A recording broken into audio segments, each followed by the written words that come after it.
Hi guys, welcome to walkie talkies.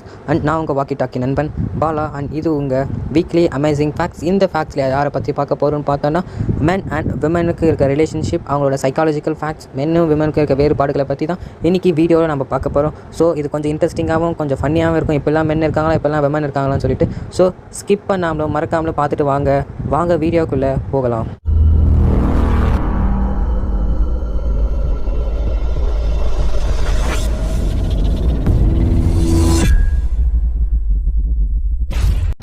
சரி guys, வீடியோவில் எதை பற்றி ஃபஸ்ட்டு பார்க்க போகிறோன்னு பார்த்தேன். சொன்ன மாதிரி மென் அண்ட் விமனுக்கு இருக்க ரிலேஷன்ஷிப், அவங்களோட சைக்காலஜிக்கல் ஃபேக்டர்ஸ் தான் பார்க்க போகிறோம். ஸோ ஃபஸ்ட்டு எதை பற்றினா, ஆண்களை விட பெண்கள் தான் அட்ராக்ட் பண்ணுறதுல முதலிடம் வகிக்கின்றார்கள்.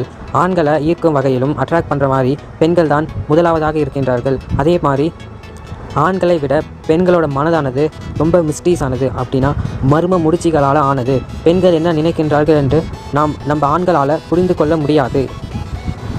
அடுத்ததாக, இப்போ ஒரு பையனும் பொண்ணும் லவ் பண்ணி இப்போ அவங்க 2 பேருக்கும் பிரேக்கப் ஆகிடுச்சுன்னா, அந்த பையன் அந்த பொண்ணு முன்னாடி நான் நல்லபடியாக வாழ்ந்து காமிப்பேன்னு சொல்லிட்டு அப்போது மட்டும் அந்த பொண்ணு முன்னாடி சிரிச்சுட்டு, அந்த பொண்ணு அந்த பையன் முன்னாடி அப்போது மட்டும் அழுவான். ஆனால் அந்த பையன் வீட்டுக்கு போயிட்டு இல்லை அவன் ஃப்ரெண்ட்ஸு கூட மீட் பண்ணும்போது அந்த பொண்ணையே நினச்சி குடிச்சிக்கிட்டு தான் வாழ்வே அந்த 1 மாதத்துலேருந்து 2-3 மாதத்து வரைக்கும் அழித்து விட்டு அதுக்கப்புறமா தான் அடுத்த துணையை தேடுவான். ஆனால் அதே மாதிரி பெண்கள் கிடையாது. சைக்காலஜிக்கலி அந்த முதல் வாட்டி அந்த பையனை பிரேக்கப் செய்யும் போது மட்டும் அழுந்துட்டு அடுத்த நாள் வீட்டுக்கு போயிட்டு அடுத்த ஆளை யாரை கரெக்ட் பண்ணலாம், அடுத்து யார் கூட மூவ் பண்ணலாம் அப்படின்னு சொல்லிட்டு அடுத்த தாட்டில் மட்டும்தான் பெண்கள் யோசிப்பாங்கன்னு சைக்காலஜிக்கலி ப்ரூவ்மெண்ட் ஆகிருக்கு.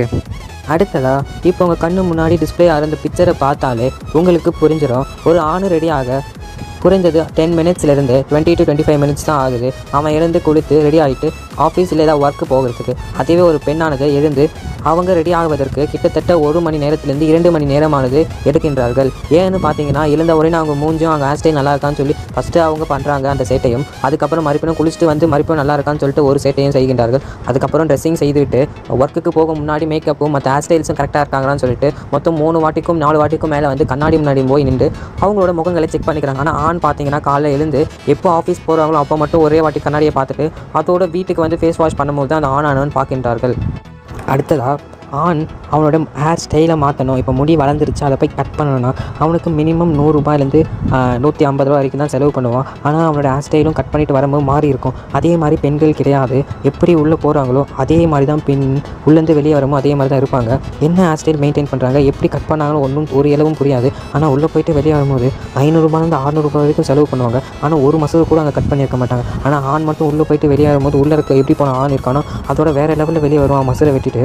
ஆனால் அவனுக்கு செலவாகிறது ஒரு 100 ரூபா தான். ஆனால் ஒரு மசூரம் வெட்டாமல் உள்ளே போயிட்டு வெளியே வர பெண்ணுக்கு பார்த்தீங்கன்னா 500 ரூபாயிலேருந்து 600 ரூபா வரைக்கும் செலவு பண்ணுறாங்க இந்த பியூட்டி பார்லரில். அப்படி என்ன தான் பண்ணுறாங்கன்னு தெரிஞ்சால் கமெண்ட் பண்ணுங்கள். ஒரு ஆண் பார்த்தோன்னா மற்றவங்களை ஈர்ப்பதற்கும் ரொம்ப அட்ராக்ட் பண்ணதான் அவங்களோட வெளி தோற்றம் தான் மிக முக்கியமான காரணமாக இருக்கும். தன்னோட வெளி தோற்றத்தை பார்த்தா அவனோட ஃப்ரெண்ட்ஸ் சர்க்கிளும் அவனுக்கு ஏற்ற கேர்ள்ஸ் ஃப்ரெண்ட்ஸும் வந்து அமைவார்கள். ஒருவன் பார்ப்பதற்கு சாதுவாகவும் ஒரு குட்டி கண்ணாடியும் போட்டுவிட்டு பார்க்க ஒரு பேக்கு மாதிரி இருந்தால் ஒரு ஃப்ரெண்ட்ஸ் சர்க்கிளும் ஃபார்ம் ஆகாது. ஒருத்தரும் வந்து கிட்ட கூட நெருங்க மாட்டாங்க. அதே அவனோட பாடி ஸ்ட்ரக்சரையும் கொஞ்சம் பாடி பில்டிங் மாதிரி பண்ணிவிட்டு அதே ஆள் பார்த்தோன்னா ஒரு 10 days கழிச்சு ஒரு ஒர்க் அவுட் பண்ணிட்டு வந்தால் அவனோட வெளி தோற்றத்தை கொஞ்சம் மாற்றிட்டு வந்தால் அவனை சுற்றி ஒரே ஃபேன்ஸ் கிளப்பாகவும் ஃபார்ம் ஆகும். ஏன்னா நம்மளோட வெளி தோற்றத்தை பார்த்து தான் நம்மளை ஒரு பெண் வந்து அட்ராக்ட் பண்ணுறா.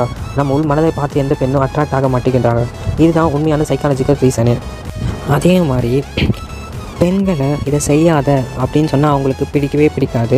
உங்ககிட்ட அப்படியே நெருங்கவும் மாட்டாங்க. இதை நீ செய், இது செஞ்சால் நல்லா இருக்கும் அப்படின்னு சொல்லி நீ எதை செய்யக்கூடாதோ அதை நீங்கள் செய்ய எனக்கு மோட்டிவேட் பண்ணிங்கன்னா அப்போ தான் ஒரு பெண்ணுக்கு உங்களை ரொம்ப ரொம்ப பிடிக்க ஆரம்பிக்கும்.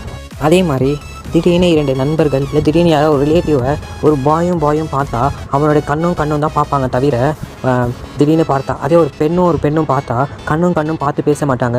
அந்த பெண் எப்படி ஹேர் ஸ்டைல் வச்சுருக்கா, அவள் என்ன ஐப்ரோ யூஸ் பண்ணுறா, எங்கே வாங்கினா இந்த ட்ரெஸ்ஸு, இந்த ஸ்லிப்பர் இவளுக்கு எவ்வளோ இருக்கும், இவளுக்கு இந்த எடுப்பாக இருக்குமா இருக்காதான்னு சொல்லிட்டு அந்த பெண்ணின் கண்ணு நேராக பார்த்து பேசாமல் அவள் என்னென்ன ஆடை போட்டிருக்கா, அவள் எப்படி பண்ணியிருக்கா, எப்படி இருக்கான்னு தான் பார்ப்பாங்க தவிர. அதே மென் பார்த்தீங்கன்னா அவனோட கண்ணும் பார்த்து இனி எப்படி இருக்க, என்ன பண்ணுறேன்னு தவிர அவனோட ட்ரெஸ்ஸிங் எப்படி இருக்கா, ஹேர் ஸ்டைல் எப்படி இருக்கான், ஏன் எப்படி இருக்கேன்னு சொல்லி அப்படி அவனோட வெளி தோற்றத்தை வைத்து எதுவும் ஆணானவன் கேட்க மாட்டான். ஆனால் பெண் பார்த்தீங்கன்னா அவனோட வெளி தோற்றத்தை தான் பார்க்கின்றார்கள்.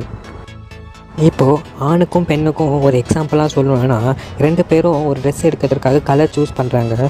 ஆணுக்கு தெரிஞ்ச colour red, blue, yellow, green, black சொல்லிட்டு இந்த காமனான கலர் தான் ஒரு ஆணுக்கு தெரியும். ஆனால் இந்த பெண்ணானவள் அந்த ரெட்டிலே டார்க் ரெட்டா, லைட் ரெட்டா, இல்லை ப்ளூ, இல்லை எல்லோவிலே லெமன் எல்லோவா, இல்லை டார்க்கான எல்லோவா, இல்லை க்ரீன்லேயே டார்க் க்ரீனா, இல்லை ஃப்ரெஷ்ஷான க்ரீனா, அது என்ன ஃப்ரெஷ்ஷான green, dark green, light green சொல்லிட்டு காமனாக கலர் பார்க்காம இந்த க்ரீனில் என்னென்ன வெரைட்டி இருக்குது அப்படின்னு சொல்லி பார்க்குற ஆளுங்க தான் நம்ம கேர்ள்ஸு. அதே மாதிரி ஒரு பெண் லவ்வில் விடணும்னா, இல்லை லவ் அஃபெக்ஷன் ஆகணும்னா கிட்டத்தட்ட 15 days ஆகுமா ஒரு ஆண் மேலே லவ் ஆர் அஃபெக்ஷன் ஆகிறதுக்கு. அதே ஒரு ஆண் பெண்ணு மேலே அஃபெக்ஷன் ஆகிறதுக்குன்னா கிட்டத்தட்ட வெறும் 8.2 நொடி தான் ஆகுமா. எப்படின்னா 8.2 செகண்ட்லேயே ஒரு பெண் மேலே லவ் ஆர் அஃபெக்ஷன் வந்து ஒரு ஆணுக்கு வந்துடுமா. அதே மாதிரி இப்போ எங்கேயாச்சும் ஊருக்கு இல்லை எங்கேயாச்சும் ஒரு இதுக்காக பேக்கிங் பண்ணுறேன்னு வச்சுக்கோ, வெளியே போகிறதுக்கு ஒரு ஆண் பார்த்தோன்னா அவன் பேக்கிங் பண்ணுறதுக்கு மேக்ஸிமம் 5 to 10 minutes தான் ஆகுமா அவனோட ட்ரெஸ்ஸஸை எடுத்து வைக்கிறதுக்கு. அதே ஒரு பெண்ணுனா அந்த பேக் பண்ணுறதுக்கு எந்த பேக் எடுக்கணும், என்ன ட்ரெஸ்ஸு எடுக்கணும், என்ன மேக்கப் கிட் எடுக்கணும், என்ன டைமிங்க்கு போகணும், ஸோ காலையில் இது ஏந்தோடனே இது தேவைப்படும், அப்போ இது என்ன வேணும்னு சொல்லிட்டு யோசிக்கிறதுக்கே 1 or 2 hours ஆகுமா ஒரு பெண்ணுக்கு. அதன் பிறகு கன்ஃபர்மேஷன் கூட பண்ண மாட்டாங்களாம், எடுத்து வைத்து விட்டு அதற்கு பிறகு தான் இது வேணாம் வேறு எதாவது எடுத்துக்கலாம்னு சொல்லிட்டு ஒரு பேக்கிங்க்கே கிட்டத்தட்ட 3 to 4 hours டைம் எடுத்துப்பாங்களாம் பெண்கள். அதே மாதிரி மென்னோட பிரெயினுக்கும் ஃபீமேலோட பிரெயினோட டிஃப்ரெண்ட் பார்த்தீங்கன்னா, ஃபீமேலில் பார்த்தீங்கன்னா டிரைவிங் ஸ்கில்ங்கிறது ஒரு புள்ளி அளவு தான் இருக்கும். அதே மென்னோட டிரைவிங் ஸ்கில் பார்த்தோன்னா விமனை கம்பேர் பண்ணும்போது அதிகமாக இருக்கும். அதே ஃபீமேலில் பார்த்தீங்கன்னா ஷாப்பிங் போகணும், இந்த ஷூ வாங்கணும், அது வாங்கணும், இது பேக் பண்ணணும், இது பண்ணணும்னு சொல்லிட்டு இந்த திங்ஸ் மட்டுமே அவங்க பிரெயினில் கிட்டத்தட்ட பாதி அளவு கவர் பண்ணியிருக்கோம். ஆனால் மென்ஸுக்கு பார்த்தீங்கன்னா இந்த ஷாப்பிங் பண்ணுறது இதுக்கு தவிர்த்து இதுக்கு பதிலாக ஆல் தி ஃபோக்கஸ் ஃபுல்லாகவே ஒரு விமன் பக்கமாக தான் இருக்குமே. ஒரு மென் பார்த்தீங்கன்னா ஒரு ஸ்போர்ட்ஸ் ஆக்டிவிட்டி தங்கிட்ட இருக்க பர்சனல் கொஸ்டின்ஸ் வந்து கேட்கக்கூடாது யாருமே அப்படின்னு சொல்லி தனக்கு மட்டுமே தான் பார்ப்பான். அதே ஒரு விமன் பார்த்தீங்கன்னா என்ன வாங்கலாம், எவ்வளோ காசு செலவு பண்ணலாம், இன்றைக்கி இந்த ஷாப் போகலாமா, இது பண்ணலாமான்னு சொல்லிட்டு இது சைக்காலஜிக்கலி ப்ரூவ் ஆகிருக்கு எப்படி காசு செலவு பண்ணலாம் அப்படிங்கிற தாட் மட்டுமே தான் ஒரு விமனுக்கு இருக்கும். மென்னுக்கு இருந்து அதுவும் எப்படி காசு கறக்கலாம் அப்படிங்கிற விஷயங்கள். அதே மாதிரி இந்த மென் அண்ட் ஃபீமேலோட சைக்காலஜிக்கல் ஃபேக்டில் இதுதான் கடைசி ஒன். இந்த கடைசி ஒன் நான் உங்களுக்கு எக்ஸ்பிளைனே பண்ண தேவையில்ல. இப்போ உங்களுக்கு டிஸ்பிளே ஆகிற இந்த ஃபோட்டோவிலே உங்களுக்கு தெரியும், ஒரு கண்ணாடி முன்னாடி போய் ஒரு சாதாரண ஒரு மென் நின்றா என்னவா இமேஜினேஷன் பண்ணிப்பான், ஒரு சாதாரண விமன் போய் நின்றா என்னவா அவங்கள கற்பனை பண்ணிப்பாங்கன்னு உங்களுக்கு இந்த பிக்சரை பார்த்தா தெரியும். ஸோ இது ஒரு no words to explain it. சரி கைஸ், இந்த வீடியோ உங்களுக்கு நிச்சயமாக ஹெல்ப்ஃபுல்லாகவும் உங்களுக்கு நிச்சயமாக பிடிச்சிருக்கோம் நான் நம்புகிறேன். அப்படியே அது கீழே இருக்க ஒரு லைக் பட்டன் தப்பாக தட்டி விட்டுட்டு இந்த வீடியோ உங்கள் ஃப்ரெண்ட்ஸுக்கு மெயினாக பாய்ஸுக்கும் கேர்ள்ஸுக்கும் சென்ட் பண்ணிவிடுங்க, ஷேர் பண்ணுங்கள். உங்களுக்கு எதாவது டவுட் ஆர் உங்களுக்கு எதாவது தோணுச்சுன்னா கீழே கமெண்ட் செக்ஷன்லையும் கமெண்ட் பண்ணுங்கள். மறக்காமல் சப்ஸ்கிரைப் பண்ணி பெல் ஐக்கானும் ப்ரெஸ் பண்ணிடுங்க. இது உங்கள் வாக்கி டாக்கி அண்ட் நான் உங்கள் வாக்கி டாக்கி நண்பன் பாலா. இது உங்கள் வீக்லி அமேசிங் ஃபேக்ட்ஸ்.